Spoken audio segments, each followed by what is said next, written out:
Hi, പാട്ടും രുചിക്കൂട്ടിലേക്കും വീണ്ടും സ്വാഗതം. ഇത് കണ്ടോ, പ്ലം ജ്യൂസ്. ഞാൻ വിചാരിച്ചു ഇന്നൊരു ജ്യൂസ് ഉണ്ടാക്കിയതിൻ്റെ വീഡിയോ ചെയ്തിടാമെന്ന്. പ്ലം നമ്മൾ വാങ്ങിക്കുമ്പം കുറച്ചൊക്കെ ഒരുമാതിരി ഒത്തിരിയും പഴുത്തു പോകുമല്ലോ. അപ്പോൾ അത് കളയാതെ നമുക്കിങ്ങനെ ജ്യൂസ് അടിച്ചെടുക്കാൻ നല്ലതാണ്. ഇന്നലെ കുറച്ച് പ്ലം വാങ്ങിച്ചായിരുന്നു. ഇവിടെ ഭയങ്കര ചൂടായതുകൊണ്ട് ഫ്രൂട്ട്സ് കൂടുതൽ വാങ്ങിക്കും. അപ്പോൾ ആ കൂട്ടത്തിൽ കുറച്ച് പ്ലം വാങ്ങിച്ച് വീട്ടിൽ വന്നപ്പോഴത്തേക്കും അതിൽ കുറച്ച് പ്ലം ഇങ്ങനെ ശരിക്കും പഴുത്തങ്ങ് പോയി. അപ്പോൾ അത് നമുക്ക് അങ്ങനെ കടിച്ച് കഴിക്കാൻ പറ്റില്ല, അത്രയും പഴുത്തങ്ങ്.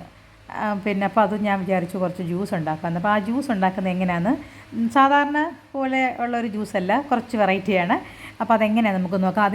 അതിന് വേണ്ടിയുള്ള രണ്ട് കാര്യങ്ങൾ മതി. കുറച്ച് കൽക്കണ്ടം ഞാൻ എടുത്തിട്ടുണ്ട്, പനം കൽക്കണ്ടം. നിങ്ങൾക്ക് വേണമെങ്കിൽ ഷുഗർ അല്ലാതെ പഞ്ചസാര എടുക്കാൻ പറ്റും. ഞാനിവിടെ കൽക്കണ്ടമാണ്. പിന്നെ ഒരു പീസ് കറുവപ്പട്ട, ഒറ്റ പീസ് കറുവപ്പട്ടയും കൂടെ മതി. പിന്നെ മധുരത്തിന് കൽക്കണ്ടത്തിന് പകരം പഞ്ചസാര ഉപയോഗിക്കുകയും ചെയ്യാം, കുഴപ്പമില്ല. ഇവിടെ ഞാൻ എടുത്തേക്കുന്നത് പനം കൽക്കണ്ടമാണ്, കുഞ്ഞുങ്ങൾക്ക് നല്ലതാണല്ലോ.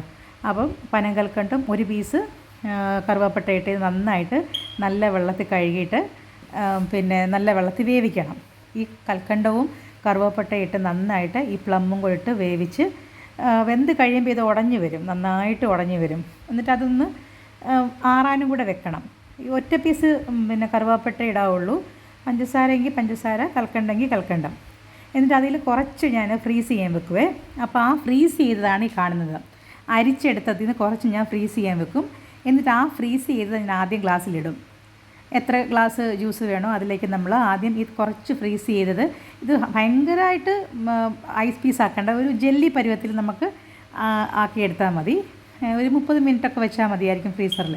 എന്നിട്ട് അത് നമുക്ക് ഗ്ലാസ്സിലേക്ക് ആദ്യം ഇട്ട് കൊടുക്കണം, അരിച്ചെടുത്ത ജ്യൂസിൽ നിന്ന് ഫ്രീസ് ചെയ്തത്. എന്നിട്ട് അതിട്ട് കൊടുത്തതിന് ശേഷം നമ്മൾ അരിച്ചെടുക്കുന്ന ആ തണുത്ത് വന്നത് അരിച്ചെടുക്കുമല്ലോ, അത് നമ്മൾ ഈ ഗ്ലാസ്സിലേക്ക് ഒഴിച്ചു കൊടുക്കണം.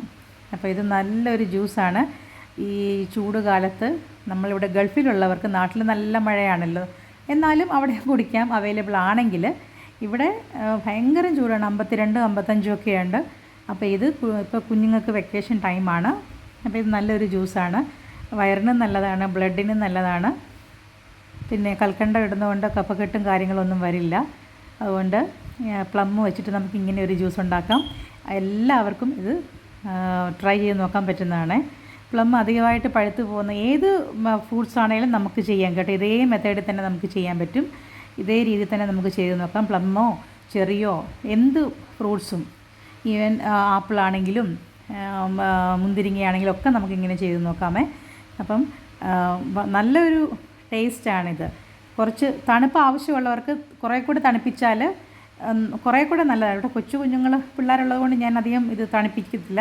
നമുക്കിത് ഈ ജ്യൂസ് അരിച്ചെടുത്ത് ഫ്രീസറിൽ വെച്ച്, ഫ്രീസറിലല്ല, നോർമൽ ഫ്രിഡ്ജിനകത്ത് വെച്ചിട്ട് തന്നെ തണുപ്പിച്ചെടുത്ത് നല്ല തണുത്ത ജ്യൂസായിട്ട് തന്നെ കുടിക്കാം. ഞാനിവിടെ പിള്ളേർക്ക് തണുപ്പ് അധികം വേണ്ടാത്തത് കൊണ്ട് ഫ്രീസ് ചെയ്ത ജെല്ലി പരുവത്തിലുള്ള കുറച്ച് പീസ് ഇട്ടിട്ട് നോർമലായിട്ടുള്ള തണുപ്പിലുള്ള ജ്യൂസ് അങ്ങ് ഒഴിച്ചു കൊടുക്കാം. എന്നൊക്കെ അതിൻ്റെ കളറ് കണ്ട, നമ്മൾ സാധാരണ പ്ലം കഴിച്ചാൽ ഇത്രയും ഒരു കളറ് നമുക്ക് ഫീൽ ചെയ്യത്തില്ല. പക്ഷേ ഇത് നമ്മൾ ജ്യൂസാക്കി എടുത്തപ്പോൾ നോക്കിയേ, ഒരു ആർട്ടിഫിഷ്യൽ കളറോ അല്ലെ ഒന്നും തന്നെ നമ്മൾ ചേർത്തിട്ടില്ല ഇതിനകത്ത്. വളരെ നല്ല കളറാണ്, കാണുമ്പോൾ തന്നെ കുടിക്കാൻ തോന്നും അല്ലേ, അത്ര നല്ല ടേസ്റ്റ് കേട്ടോ. ഒരു ചെറിയ പുളിപ്പും നല്ല മധുരം, ആ കൽക്കണ്ടം ഇട്ടുകൊണ്ട് നല്ല മധുരമാണ്. പിള്ളേർക്കൊക്കെ നന്നായിട്ട് ഇഷ്ടപ്പെടും ഈ ജ്യൂസേ. ഒരു 6-7 എത്രയോ പ്ലം ഉണ്ടായിരുന്നു, ചെറിയ ഇടത്തരം പ്ലം. അത് വെച്ചിട്ടാണ് നമ്മൾ കുറച്ച് വെള്ളം കൂടി ചേർത്ത് വേണം വേവിക്കാനേ. അതിന് നമുക്ക് കുറച്ച് വെള്ളം കൂടെ ചേർത്ത് വേവിച്ചിട്ട് അതിന് കൽക്കണ്ടോ അല്ലെങ്കിൽ പഞ്ചസാരയോ കൂടെ ചേർക്കാം. എന്നിട്ട് ഒറ്റ പീസ് കറുവപ്പട്ട ഇടാവുള്ളൂ, വേറെ ഒന്നും ചേർക്കല്ലോ. അധികം ഇട്ടാൽ അത് കഴിക്കും. അപ്പോൾ അതുകൊണ്ട് എല്ലാവരും ഇത് ചെയ്ത് നോക്കണം, നല്ല ടേസ്റ്റാണ്. എല്ലാവർക്കും ഇത് ഇഷ്ടപ്പെടും, പ്രത്യേകിച്ച് കുഞ്ഞുങ്ങൾക്ക്. അപ്പോൾ അതുകൊണ്ട് എല്ലാവരും ഒന്ന് ട്രൈ ചെയ്ത് നോക്കണം. നമ്മുടെ ചാനൽ സപ്പോർട്ട് ചെയ്യണം, ലൈക്ക് ചെയ്യണം, കമൻറ്റ് ചെയ്യണം. അപ്പോൾ ഇതുപോലെ വേറെ നല്ല വെറൈറ്റി വീഡിയോസുമായിട്ട് നമുക്ക് വീണ്ടും കാണാം. അതുവരേക്കും ബൈ ബൈ.